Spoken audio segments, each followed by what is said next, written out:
On your walk here, you were invariably inundated with a barrage of Hamilton Colleging marketing and propaganda, asking you both the question, why Hamilton, and attempting to answer it. Because Hamilton inspires, because Hamilton learns, and because Hamilton's open curriculum allows you to pursue your own academic interests. And I think I speak for everyone in this room when I say that A, these things are great, and B, they're not what makes this place truly special. Rather, at least for myself, what makes Hamilton College so unique are the woods on campus, specifically the Glen. And this prompts two further inquiries. First, why is the Glen so special? And second, what must we do to protect the Glen for future generations? Just 2 days ago, me and my friend Jack went on a Glen walk, which we thought was going to be about 10, maybe 15 minutes. Instead, it turned into an over hour-long excursion where we went both on and off trail, during which point my stresses evaporated, both about midterms, papers, and this very speech. And that's indicated by a number of studies which show the positive effect nature has on both academic performance and stress levels. Clearly, we can see that the Glen and Hamilton's nature offerings are foundational for helping students in the classroom. However, the liberal arts education Hamilton seeks to provide and succeeds in providing is about more than just classroom performance. It's also about creating great, well-rounded human beings who will go into the world and succeed at being human beings. And allowing people who already love nature to experience nature and creating this bond between nature and person with those who have yet to have it is one of the most, if not the most remarkable things this place has to offer. However, we must remember that there is nothing especially protecting the Glen. If one seeks to, say, develop a new building in the Glen, this would hypothetically be possible, which is why the school must legally enshrine and codify the Glen as space which can be neither developed nor bulldozed. This gains importance when you consider that the Glen is for more than just springtime enjoyment. About a month ago, me and about 3 of my friends went skiing in the Glen.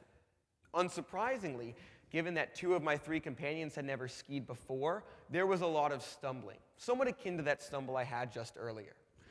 There was huffing and puffing and falling over.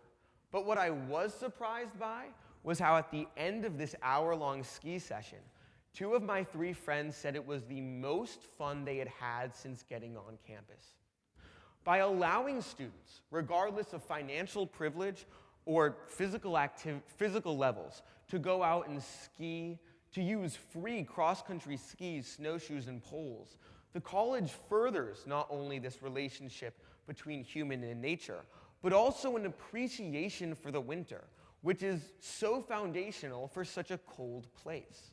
However, we must remember that just as the Glen is not legally protected, our winter and our cross-country skiing abilities are put in jeopardy by the realities of climate change in a warming world, which is also why the school, and specifically our school community, must do more to combat climate change to preserve the future of cross-country skiing and wonderful winters on campus.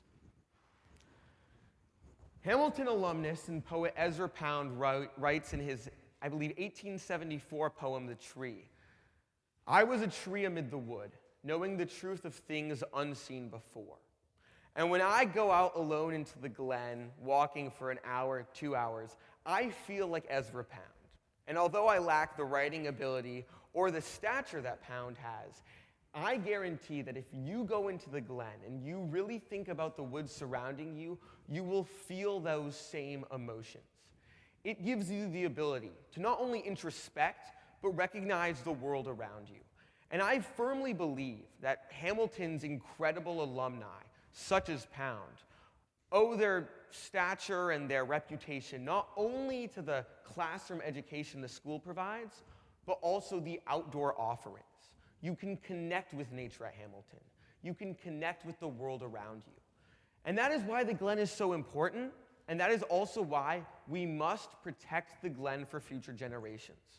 We must legally codify the Glen and the nature on campus as area that can not be developed over. Now, when we think about what the Glen leads to, we also have to recognize how students come into Hamilton. There are those of us who entered our education here as nature buffs. I probably came out of the womb on cross-country skis. However, there are also, as later and earlier speakers will establish, an incredibly diverse student body.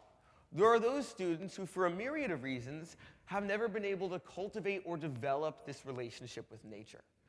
And that is, if anything, the most important aspect of the Glen and this school's financial support for outdoor activities. Regardless of one's privilege, regardless of one's personal history, they are able to cultivate this relationship with nature. They are able to not only take classes on environmental science and the history of conservationism, but directly experience what this means to a human person. They develop relationships with those around them. I guarantee that if you go on a Glen walk or a Glen ski with your friends, you'll get closer with them. But they also introspect. It also gives you room to meditate on your classroom studies and even your extracurriculars. It creates a generation of Hamilton students which connects with the past. They connect with the things unseen before them. They are that old tree, learning the future and learning their studies through a natural experience. This is why we must protect the Glen. This is why we must continue to financially support the Glen, the outdoor activities, and legally enshrine it as something that will continue to provide students with this incredible education for generations to come. Thank you.